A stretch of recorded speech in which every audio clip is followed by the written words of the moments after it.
Today, I've got Wendy, who created Goodbye Crop Top on here today. And I have been dying to chat with her because I've been following you on social media, Wendy. And I just love your content. I love that you are an anti-aging activist. I love what you do for midlife women and how you just make it so fun and inspiring and motivational. And you make it the opposite of doomsday, which seems to be the trend around the midlife thinking. Good. Well, that's my goal. So that's good to hear that it's Yeah. with you. The opposite of doomsday. There's certainly enough of that out there. So yeah. Yeah. So I want to take it back a little bit. Like, first of all, what made you even want to start speaking into this topic, starting a podcast around it, creating social about it? What was the turning point that made you want to do that? Yeah. So my career was, my formal, career, if you will, was in advertising and marketing for many, many years, like 28 years. And I took a little break. I had a baby really late in life at 46, which is my third daughter.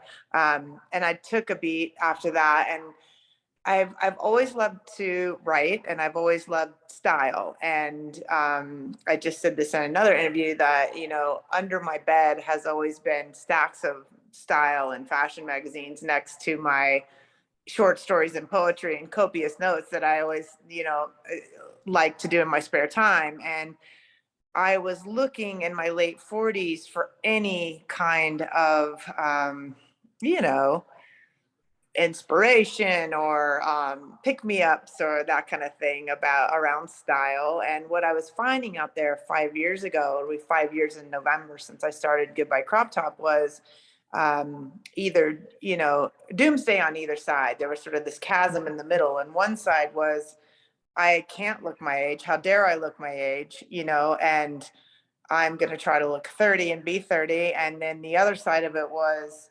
all the things that really start happening in midlife: sick parents, divorce, empty nest, death, sagging body parts, all this menopause, and all this stuff. And I'm like, wait a minute.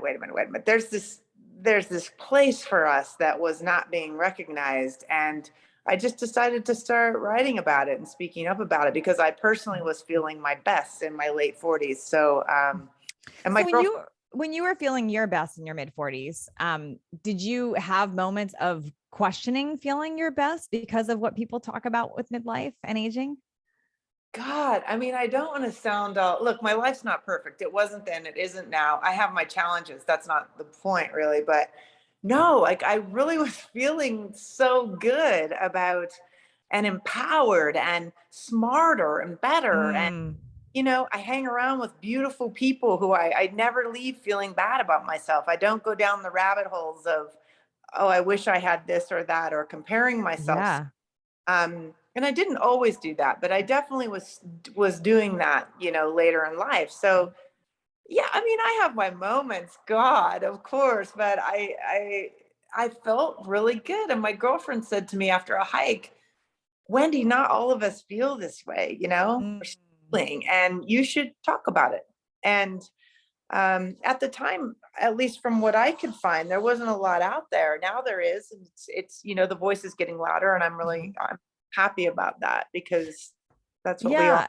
It's want. interesting you say that, you don't want to sound perfect because you have your things, but you were feeling really good. I sort of found that same thing, that I was feeling really good. But what I was running into is people were very circumstantial, like, well, you don't have my circumstance, you don't have this. And what I started to realize is that the people that are thriving in midlife, and I'm curious if you see this too, maybe you don't, but the people that are thriving in midlife, it was almost a decision, when they were younger, that they weren't going to be what society makes midlife out to be. It was Yeah, almost this decision. And because I do see a very a strong divide between people that are like, no, it's my best ever. I see this as such a great opportunity. I'm reinventing myself.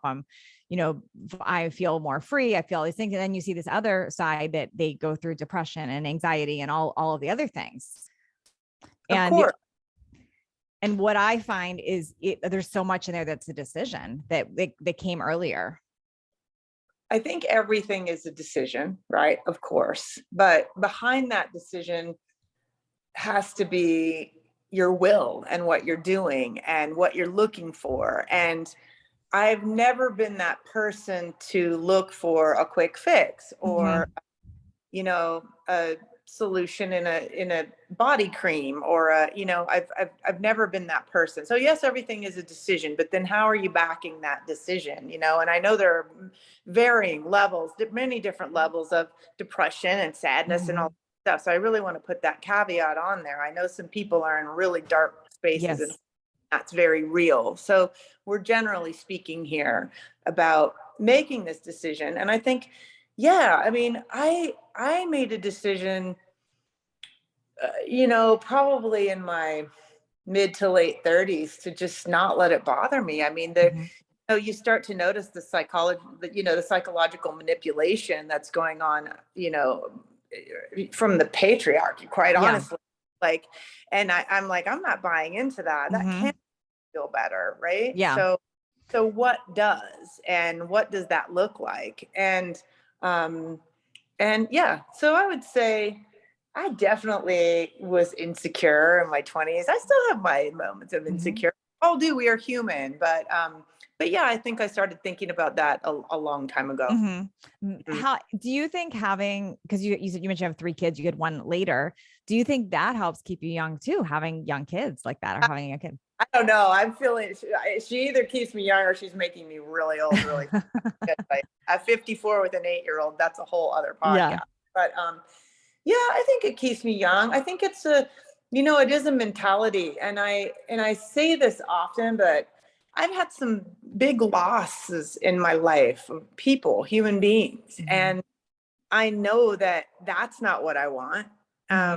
And this whole, so I'll address the kids in a minute, but this going down kind of on a kind of a tangent here, but this whole like anti-aging thing just makes me crazy, because that means I'm dying. So this is a war you're never going to win. This is futile. This is not, you're going to age. You're going to win tomorrow. And if you're lucky enough, you will have aged today. So Yes.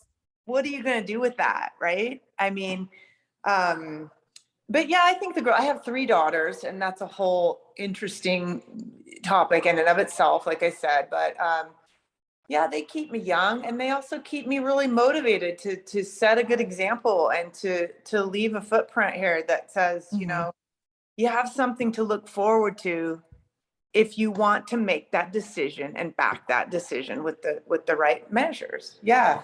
So I don't like anti-aging either. I don't like the term of it. I'm much more of a pro-aging. So I loved your term about as a kind age activist. Can you tell me more about what that means to you and how you even came up with that? Being an age activist. Yes. Well, I mean, like I said, when I started out on this, mission or whatever it is that I do, I saw nothing. So I'm like, we've got to get active here. We've got to change the narrative, but not only the narrative, not only the narrative, but we've got to change the thinking, and is it a chicken and egg thing? Maybe, does the narrative change the thinking? Does the thinking change the narrative? All of the above. But I'm asked all the time, what do you do? What's your title? What's your, and I'm like, I don't know. I'm a person who has like the courage, I guess, to come forward and talk about this and try to help other women. But it's just the thing that made sense. I don't know.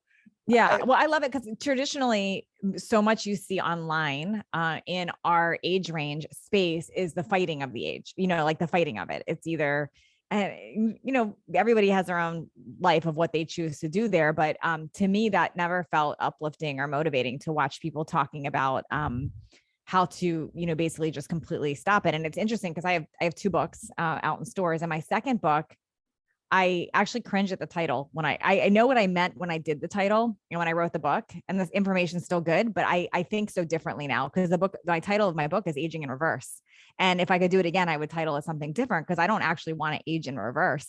So it's just interesting how I was thinking that. And I realized how much marketing is around that everywhere, about fighting it, anti-aging this, anti-aging cream, anti-aging everything. So we set ourselves up to feel defeated right away. So what caught my eye so much about your social was actually the opposite of that, just embracing it and making it still fun and attractive and appealing and the beginning of something versus the doomsday end.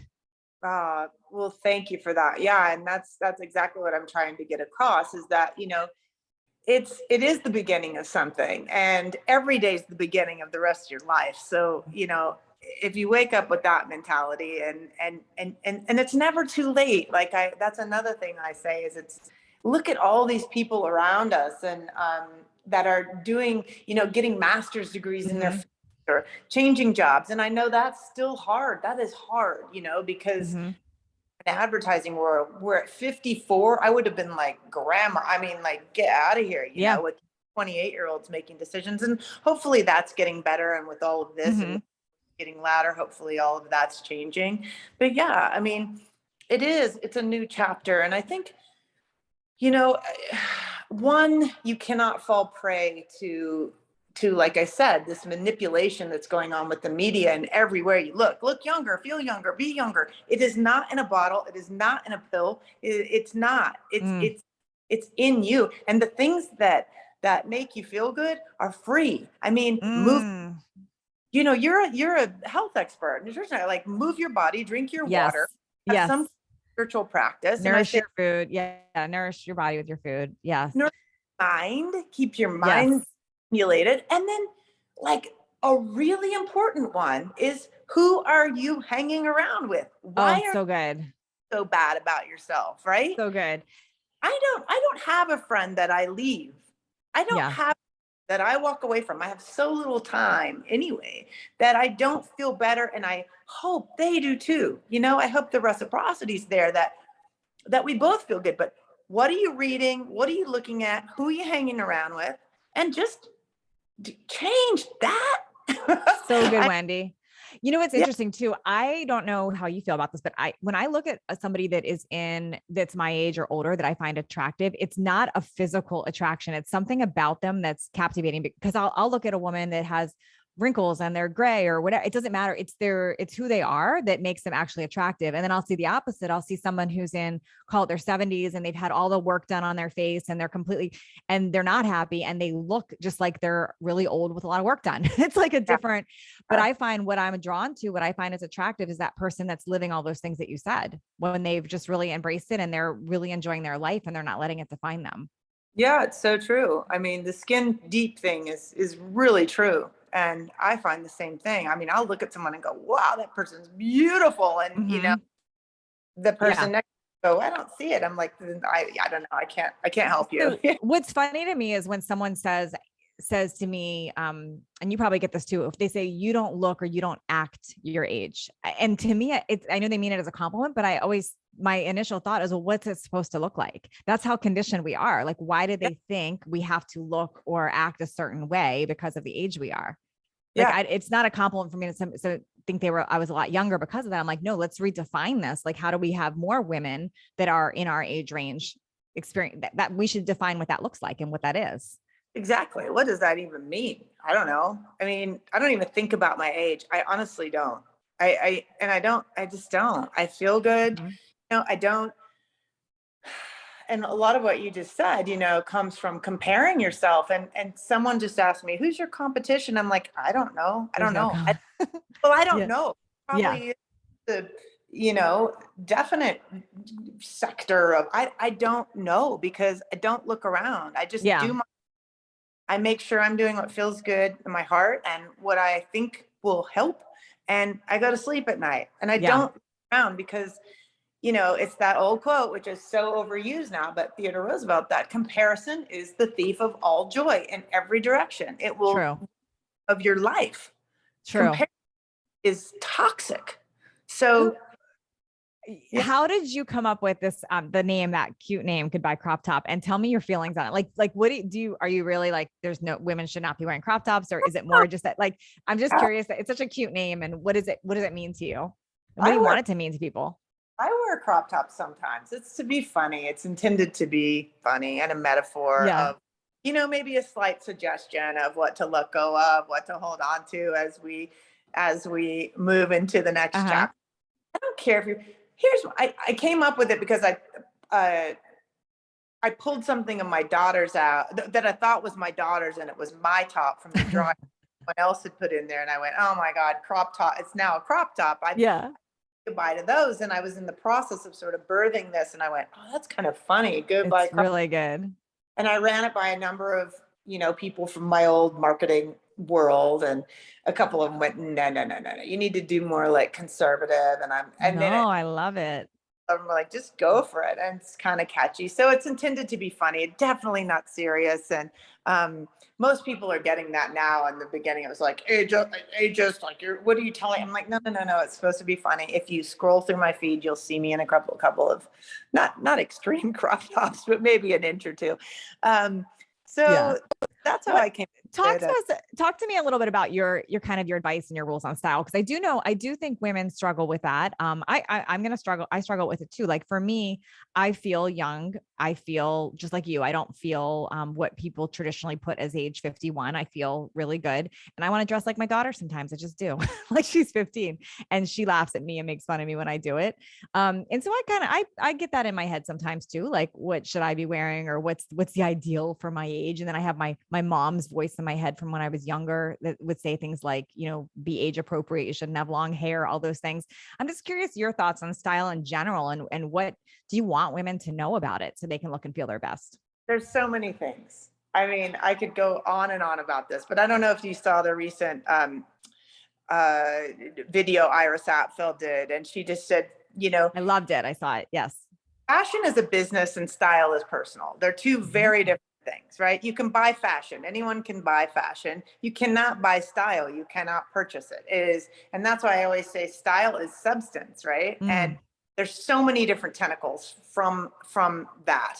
But I know it's hard, and it's actually, I want to address the fact that it's hard as our bodies are changing and the fight is real, to but a few things.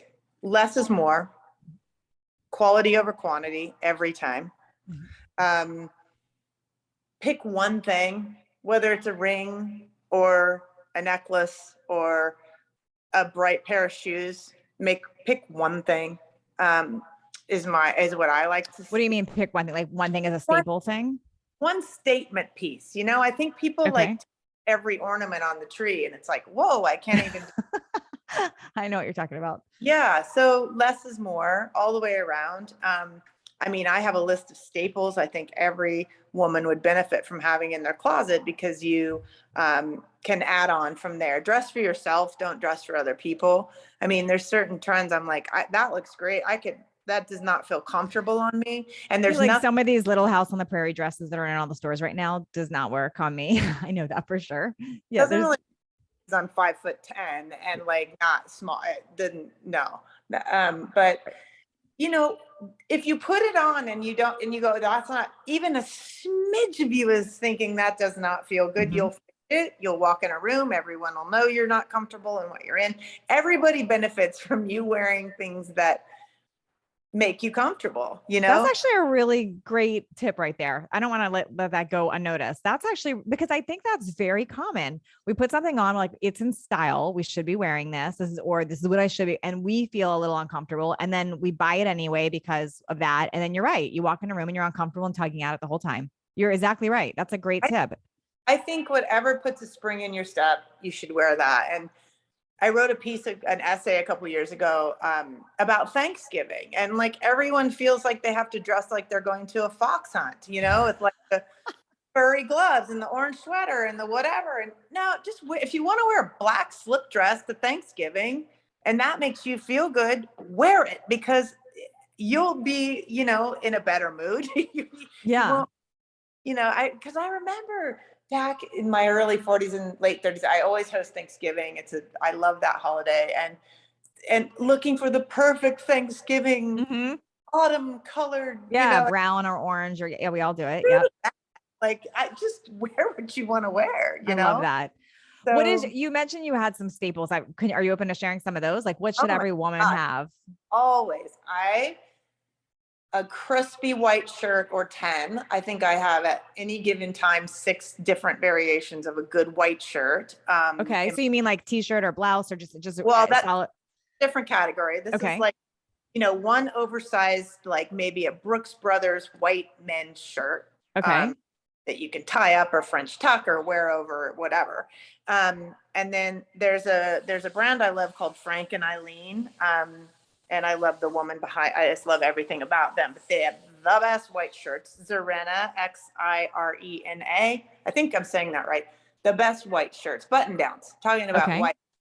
I have to have 5 or 6 because I'm a spiller. So there's just always Yep. it's on them. I always travel with an extra one of those. Roll it in my bag.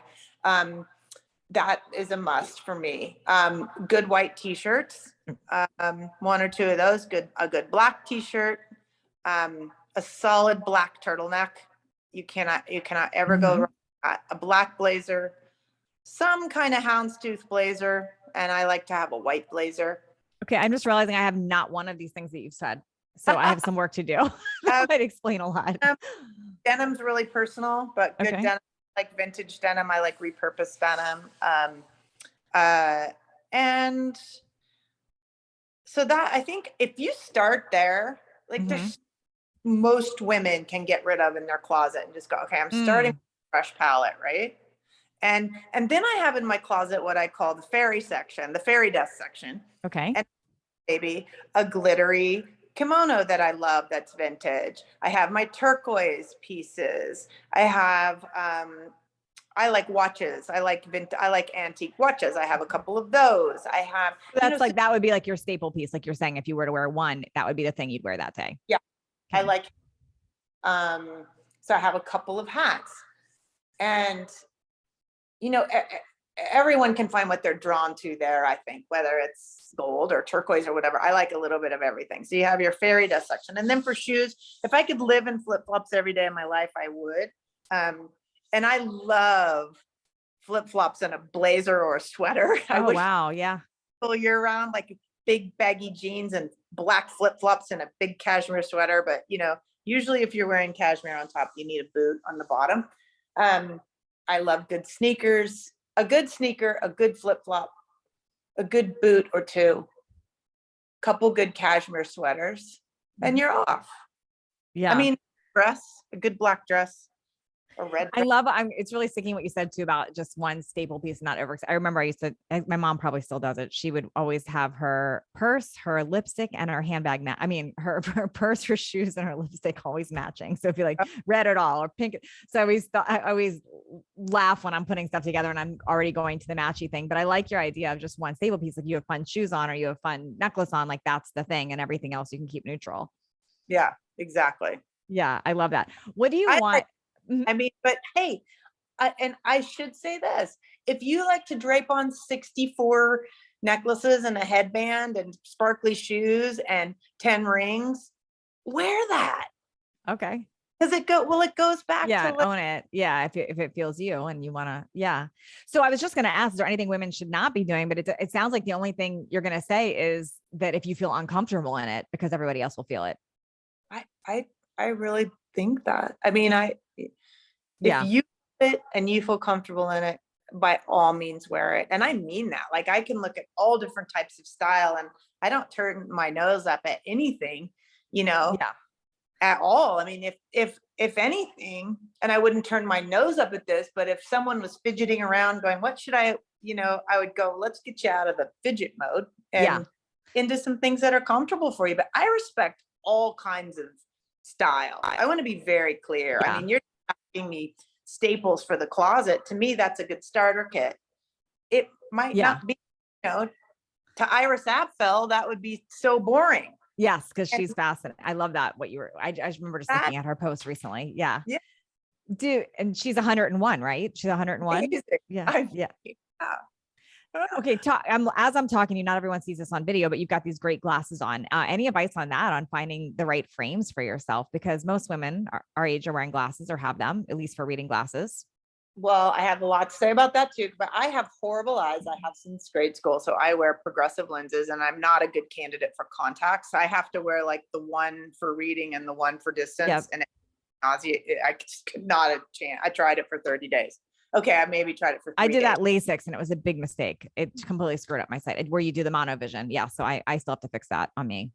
So I wear glasses, and back to our point of one thing, a lot of time that's my accessory are just my glasses. But readers have gone crazy out there. I love Caddis, Caddis, and I've worn them since they very first came out. That's a great fashionable brand, and they'll take their frames and put your lenses in them. Now, I think I Oh, have a, pardon me, Caddis, if I don't, but I love the people behind the brand. I love their frames. So Caddis is a great place to go. well, what I'm noticing about yours is how it shapes your face. And you guys can't see, but as we age, our faces, when we're younger, we have like this fullness on top. A lot of women notice that, but what I love about your glasses, it makes sure it changes your face looks so youthful with them. It's like you have this, yeah, she's got, it's almost like, I don't want to say cat eye. It's not a cat eye, but there are these wider lenses on top. Yeah, thank you. Well, Super that's flattering. And to that point, the other day I found these big yellow, retro, huge sunglasses, like a teardrop kind of a shape. Yep. But I mean, I ordered them. I'm like, I gotta have those. And I didn't even really try them on. I just kind of put them in my little stack I have. And I went out the other day and I put them on. I went, oh my God. It pulled my face down to my ankles, like that is not where it really does. They can really change your face in the wrong way if we do that. What's your feeling on women that do, I have a feeling I know what you're going to say, but I'm curious. What's your feeling on all the these anti-aging things like Botox and fillers and surgeries and all that? What do you feel about all of that? I go right back to where I go with clothes. Whatever makes you feel good, whatever genuinely makes you feel good, and always question the why. Why are you doing it? Are you doing it because the ladies you lunch with every week, have 10 times their lip volume that they used to, and you have to? Or do you have a huge, crease between your eyes, and you would love your whole life, you wanted to get rid of that because you feel it makes you look a little sad or, heavy around the brow? I think it honestly goes back to everything I've been saying. I don't judge people. And I think, how do I say this without sounding like it's not judgment? I think if you're walking in a room and people are going, holy shit, what have you done to yourself? You may question yeah, whoa, but if you walk in a room, and it's not about what other think, it really is about, but that's our gauge. That is our big mirror, but it's about how you feel inside. But if you sit down with your buddies and they say, wow, you look really well rested and great and amazing, and happy and whatever, then your secrets should remain your own. And I think that this understand why you're doing what you're doing. And if it makes you feel good, do it. And you can afford it, do it. I don't care. I love everything that you're sharing, and I love your energy, and I love how passionate you are about all this. What have I not asked that you want women to know? I don't know. I mean, I think to touch on all that stuff, I just think there's far too much judgment out there, and there's far too much comparison out there. And if I can encourage one thing, it's to go in instead of looking out, and spend some time with yourself in a good way, in reflection, in literal reflection, in the mirror, and reflection inside, and go, what would make me feel better? What do I really feel good in when it comes to style? But stop judging. I think it is just horrible. It makes me so sad that how judgy women still are, some people. I think it's getting better, and I don't put myself in those crowds often, but hear a lot in my community from women that it's just really sad. Those people to the curb. I don't know. What do you, for the woman listening right now that is feeling very judged, and in that they're not living their best life in their 50s, they're feeling like I hear what you're saying, how do I change? Is there a piece of advice you would give them to start? Where would you want them to look deeply at the people you're hanging around with? I mean, I keep going back to that, but a lot of it is inside you too. But the company you keep is everything. I mean, it is everything. And where you look, what goes in you, right? What goes in your eyes, what goes in your mouth, what goes in your ears, all of it, what you're listening to, what you're looking at, what you're eating, who you're devouring time with, look at that. Yeah. Yeah, there. I think it's what you're saying is so powerful. I notice even with myself, my gym that I've been going to for years closed, and I joined this new gym. And every time I go, I would feel like bad about myself. And I couldn't figure out why. I'm like, why do I feel so bad? And what I realized was the gym is a super, really, really young gym, a lot of teenagers, a lot of 20-year-olds, and I didn't even like really connect the dots because I think of myself as a pretty confident person. But I switched and joined a gym where everybody's my age and older. And it was like it's a whole new world. It's like, so it's really subtle, these little things, but like who we're hanging around, what we're around, it does affect us. That's the company you're keeping. And that's it. That's it. You made the switch and how much better you feel. Yeah. For Yeah. me, I look around at younger women or, where their ass is still 10 feet in the air and everything else in there. And I just almost go, I just wish I could download a lot of this into your mind. Like I literally, not 1 ounce of my being goes, I wish I was back there, Yeah. or No, I don't either. jealous of her body or her. I just don't. I am where I am. I am who I am. I am my age. I don't want to be in an urn or a box. So I'm gonna, I'm gonna live. Yeah. And I think there are plenty of places to go where you are, reading good things, listening to good things, hanging around with great people, and just really consider your resources to answer your question. I guess that would be my So good. Wendy, this touch. is so helpful and so inspirational. And I love everything you stand for. Everyone listening right now, make sure you go and follow her on social media.